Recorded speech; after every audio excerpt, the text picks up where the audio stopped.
श्री शिवाय नमस्तुभ्यम। दोस्तों, पूज्य गुरुदेव पंडित प्रदीप मिश्रा जी का ये उपाय आपके घर से हमेशा के लिए गरीबी और दरिद्रता बाहर निकाल देगा।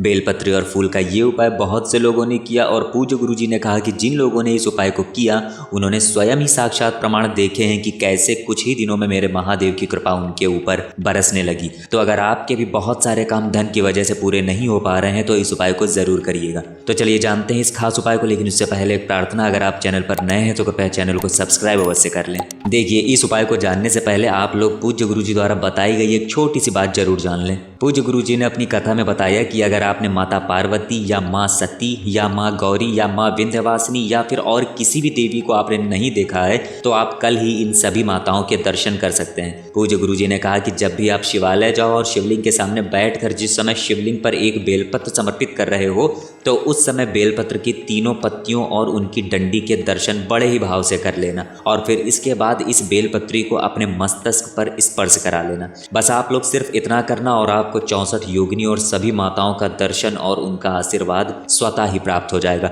आप लोग जल्दी जल्दी में बेलपत्र शिवलिंग में समर्पित तो कर देते हो, लेकिन कभी भी अपने भाव से उस बेलपत्री के दर्शन नहीं करते हो। इसलिए अगर आपको सभी माताओं के दर्शन और आशीर्वाद प्राप्त करना है तो उस बेलपत्री को बड़े ही भाव से एक बार निहार लिया करिए। अब इसके बाद बात करते हैं पूज्य गुरु जी के उस खास उपाय की। देखिए, पूज्य गुरु जी ने कहा कि आप सभी जानते हैं कि बेलपत्र का वृक्ष माता जगत जननी पार्वती के आंसुओं से उत्पन्न हुआ है, इसलिए शिवलिंग में बेलपत्री समर्पित करने की बहुत ही ज़्यादा महिमा बताई गई है। अब ये जो उपाय है ये भी आपको बेलपत्री में एक विशेष तरह से ही करना है और यकीन मानिए, पूज्य गुरुदेव ने कहा कि मैं निश्चित ये बात कह सकता हूँ कि जिसने भी इस उपाय को कर लिया उसके घर में कभी भी धन की कमी नहीं होगी। अब देखिए, इस उपाय के लिए सबसे पहले आपको सुबह सुबह स्नान करके 1 लोटा जल ले लेना है। 1 लोटा जल लेने के बाद आपको एक बेलपत्र लेनी है। अब ये बात आप सभी बहुत अच्छी तरह से जानते हैं कि बेलपत्र में 3 पत्तियां होती हैं और इन्हीं तीनों पत्तियों में आपको चंदन से श्री लिखना है। बहुत ही ध्यान से समझिएगा।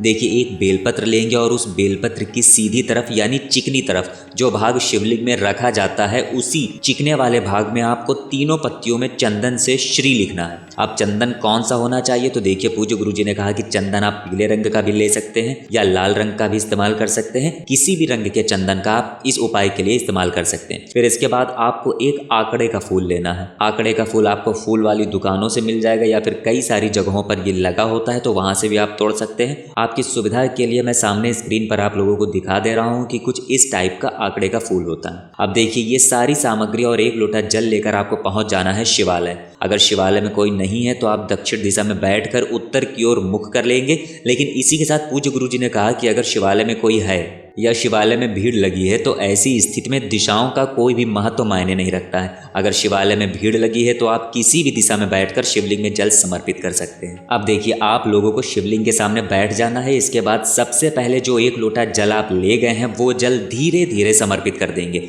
जल समर्पित करने के बाद आप जो एक बेलपत्र ले गए हैं वो शिवलिंग के ऊपर समर्पित कर देंगे। अब बेलपत्र समर्पित करने के लिए एक और नियम है। जब आप लोग बेलपत्र समर्पित करेंगे तो बेलपत्र की डंडी दक्षिण दिशा की तरफ रखेंगे और आगे वाली पत्ती का हिस्सा जलाधारी की तरफ होगा।